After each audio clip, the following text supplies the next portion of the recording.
ในทางทฤษฎี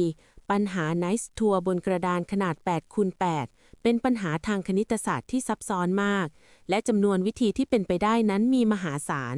จำนวนวิธีทั้งหมด total number of tours จากการคำนวณด้วยคอมพิวเตอร์และทฤษฎีกราฟจำนวนเส้นทางที่ม้าสามารถเดินได้ครบ 64 ช่องโดยไม่ซ้ำกันสำหรับเส้นทางที่ไม่ต้องกลับมาจุดเริ่มต้นหรือ Open Tours มีทั้งหมด 19,591,828 ล้าน 179,994 วิธี ประมาณ 19.6 พันล้านวิธี การจำแนกประเภทของเส้นทาง อย่างไรก็ตามนักคณิตศาสตร์มักจะแบ่งประเภทเพื่อให้ง่ายต่อการนับ ดังนี้ Directed Open Tours คือจำนวนข้างต้นซึ่งนับทุกเส้นทางที่เริ่มและจบต่างกัน รวมถึงเส้นทางที่เป็นเงาสะท้อนหรือการหมุนด้วย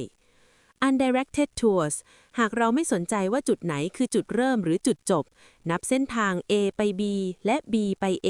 เป็นวิธีเดียวกัน จำนวนจะลดลงครึ่งหนึ่ง เหลือประมาณ 9.8 พันล้านวิธี Closed Tours Hamiltonian Cycles คือการเดินที่ม้าสามารถกระโดดจากช่องที่ 64 กลับมายังจุดเริ่มต้นช่องที่ 1 ได้พอดี บนกระดาน 8x8 มีทั้งหมด 13,267,364 ล้าน 415,332 วิธี แบบ Directed ทำไมถึงเลือกมาแค่ 6 วิธี